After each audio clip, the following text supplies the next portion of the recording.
Hello guys, welcome to only GPSC nothing else. આજે આપણે 5 star સિરીઝનો lecture 2 discuss કરીશું. આ સિરીઝની વિશેષતા એ છે કે આ સિરીઝમાંથી જે એસટીઆઈ, પીઆઈ, ડીવાયએસઓ ક્લાસ 1-2ની પ્રિલિમ આવવાની છે એના ખૂબ અગત્યના કોન્સેપ્ટો સવાલ બનાવીને આ સિરીઝમાં પ્રસ્તુત થાય છે. બરાબર મિત્રો, 100% તમને આ સિરીઝ કામ લાગશે પ્રિલિમ માટે. તમે તમારા મિત્રોને શેર કરજો જો ગમે તો. બરાબર, અને 1001% હું કહું છું કે આ સિરીઝ ખૂબ કામની છે અને ખૂબ સારા ક્વેશ્ચન મેં આ સિરીઝમાં લીધા છે. તો ચાલો મિત્રો, આ સિરીઝનો ફર્સ્ટ ક્વેશ્ચન ચાલુ કરીએ. Swadhar Greh scheme is under which of the following ministries? એટલે સ્વધર ગ્રે સ્કીમ કઈ મિનિસ્ટ્રીના અંદર આવે છે? Ministry of external affair, ministry of housing and urban affair, ministry of woman and child development કે મિનિસ્ટ્રી ઓફ કલ્ચર? હવે મિત્રો, Swadhar Greh scheme ministry of woman and child development અંદર આવે છે. યાદ રાખજો, નોટ કરી દેજો કે Swadhar Greh scheme ministry of woman and child development હેઠળ આવે છે. બરાબર, કોણ છે મિનિસ્ટર? સ્મૃતિ ઈરાની છે મિત્રો. બરાબર છે. હવે આમાં એવું થાય છે કે વુમનને ઘરેલું હિંસા બહુ સહન કરવી પડે છે. તમને ખબર છે, COVID-19 વખતે એક રિપોર્ટ નીકળ્યો WHO નો, અને એવું જાણવા મળ્યું કે ઘરેલું હિંસાનું પ્રમાણ વુમન્સમાં બહુ વધી ગયું છે. બરાબર, એટલે વુમનને ખૂબ સહન કરવું પડે છે. એટલે જે વુમન ઇકોનોમિકલી રીતે વીકર હોય, સોશિયલી બી એને પછાત જેવું હોય, બરાબર, અને વુમનને ડોમેસ્ટિક વાયોલન્સની વિક્ટીમ હોય, તો એના માટે ministry of womens and child ડેવલપમેન્ટે સ્વધર ગ્રહ સ્કીમ લોન્ચ કરી છે. બરાબર મિત્રો, તો હવે આપણે સેકન્ડ ક્વેશ્ચન જોઈએ. હવે તમને ખબર કે 2019માં NHRC એનો કોન્સ્ટિટ્યુશન એમેન્ડમેન્ટ થયો, એટલે બંધારણીય સુધારો થયો. એના પર આપણે ક્વેશ્ચન બનાવ્યો છે કે chairman of NHRC is appointed by a 6-member committee headed by the prime minister. Which of the following is not one of the member of it? એટલે NHRC એટલે નેશનલ હ્યુમન રાઇટ કમિશન. બરાબર મિત્રો, 1993માં બન્યું હતું. એમના chairman HL Dattu છે અને statutory body છે, એટલે વૈધાનિક બોડી છે મિત્રો. તો પૂછ્યું એવું છે કે આમાંથી કયો મેમ્બર હોતો નથી NHRCના સિલેક્શનમાં?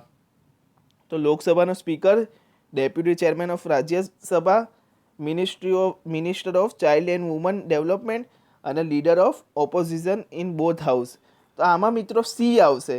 બરાબર છે, એટલે કે ચાઇલ્ડ એન્ડ વુમન ડેવલપમેન્ટનું મિનિસ્ટર નથી હોતું. બરાબર, હવે કોણ કોણ હોય છે NHRCના સિલેક્શનમાં? એમાં મિત્રો પ્રેસિડેન્ટ કહે છે કે NHRCના ચેરમેનની નિમણૂક કરો, તો એમાં મેન PM હોય છે, હોમ મિનિસ્ટર હોય છે, લોકસભા અને રાજ્યસભાના ઓપોઝિશનના લીડર હોય છે. બરાબર છે મિત્રો, અને રાજ્યસભાના ડેપ્યુટી ચેરમેન પણ હોય છે, અને લોકસભાના સ્પીકર હોય છે.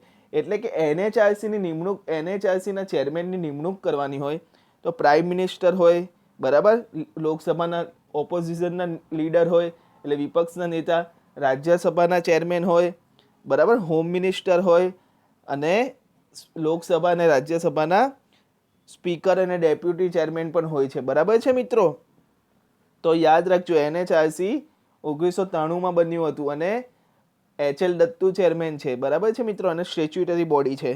બરાબર, હવે થર્ડ ક્વેશ્ચન કરંટ પર જ છે કે which of the following is correct with regard to curative petition in India? હવે તમને ખબર છે મિત્રો કે નિર્ભયા કેસના 4 આરોપીને ફાંસી આપી. બરાબર છે મિત્રો, હવે નિર્ભયા કેસના જે એક આરોપી હતા વિનય, એ ક્યુરેટિવ પિટિશન સુપ્રીમ કોર્ટમાં દાખલ કરી હતી. બરાબર, હવે એના આપણે વિધાનો જોઈએ ક્વેશ્ચનના. The concept was involved by the Supreme Court of India in 2002 and is not mentioned in the constitution. એટલે કે 2002માં ક્યુરેટિવ પિટિશનની વાત કોન્સેપ્ટ સુપ્રીમ કોર્ટમાં આવ્યો હતો. બરાબર, એટલે કે ક્યુરેટિવ પિટિશનનો કોન્સેપ્ટ સુપ્રીમ કોર્ટમાં 2002માં ઉલ્લેખ થયો હતો. Second statement, there is a time limit of 3 years for filing curative petition. એટલે 3 વર્ષના અંદર ક્યુરેટિવ પિટિશન દાખલ કરવાની હોય. હવે ઓપ્શન છે 1 ઓનલી, 2 ઓનલી, બોથ 1 and 2 કે નાઇધર 1 or 2. હવે કરેક્ટ સ્ટેટમેન્ટ શોધવાની છે મિત્રો. તો આમાં માત્ર ઓનલી 1 જ કરેક્ટ છે. કેમ મિત્રો? હવે તમને ક્રોનોલોજીથી કહું. 2012માં નિર્ભયા રેપ થયો હતો. બરાબર છે મિત્રો, દિલ્હીમાં. પછી એ લોકોને એમાંથી એક આરોપી તો જેલમાં મરી ગયો અને બીજા 4 લોકોને ફાંસીની સુપ્રીમ કોર્ટમાં ફાંસી નક્કી કરવામાં આવી કે આ લોકોને ફાંસીની સજા થાય છે, બરાબર. તેમાં એક વિનય નામનો આરોપી હતો, એ ક્યુરેટિવ પિટિશન દાખલ કરી. હવે ક્યુરેટિવ પિટિશન મિત્રો એ છે કે જાણે કે કોઈ એ સુપ્રીમ કોર્ટમાં આખો ચુકાદો થઈ ગયો, બરાબર, પરંતુ એવું કેદીને એવું લાગે, જેને ફાંસી થવાની છે એને એવું લાગે કે આ જે કેસ છે એમાં આ પ્રોસ્પેક્ટ ડિસ્કસ કરવાનો રહી ચૂક્યો છે. એટલે કેટલાક પ્રોસ્પેક્ટ જે ડિસ્કસ કરવાના રહી જાય એવું કેદીને લાગે તો એ સુપ્રીમ કોર્ટમાં અરજી કરી શકે છે કે મને એવું લાગે છે કે હજી મને મારા આ પ્રોસ્પેક્ટ એટલે કે આ કેસના આ મુદ્દાને જોવામાં આવ્યો નથી, એને ક્યુરેટિવ પિટિશન કહે, બરાબર, જે સુપ્રીમ કોર્ટમાં કરવામાં આવે. હવે આ ફર્સ્ટ સુપ્રીમ કોર્ટમાં curative petition Ashok Hurra versus Ashok Hurra કેસમાં થઈ હતી, બરાબર છે મિત્રો, બરાબર છે.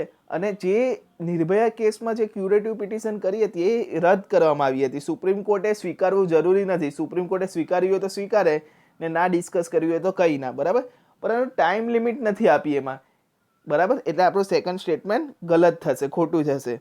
હવે થર્ડ ક્વેશ્ચન, લોકેશન આપી છે અને રિફાઇનરી આપી છે, કઈ સાચી છે એ જોવાની છે. કઈ પેરમાં? Manali refinery Himachal Pradesh, Bina refinery Rajasthan, બારોની refinery Madhya Pradesh. 1, 2, 3, all of the above કે નોન ઓફ અબોવ? હવે મિત્રો આમાંથી તમે કન્ફ્યુઝ થઈ ગયા છો કે મનાલી છે એટલે હિમાચલ, પરંતુ એવું નથી મિત્રો, આમાં એક પણ સાચા નથી, બરાબર. યાદ રાખજો, નોટ કરી દેજો મિત્રો કે મનાલી રિફાઇનરી તમિલનાડુમાં આવી છે, મનાલી રિફાઇનરી તમિલનાડુમાં.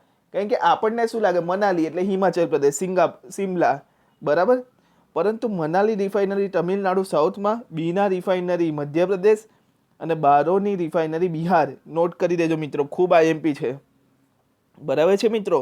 હવે આજનો લાસ્ટ ક્વેશ્ચન જ્યોગ્રાફીનો, which of the following are found in Nilgiri biosphere reserve, બરાબર.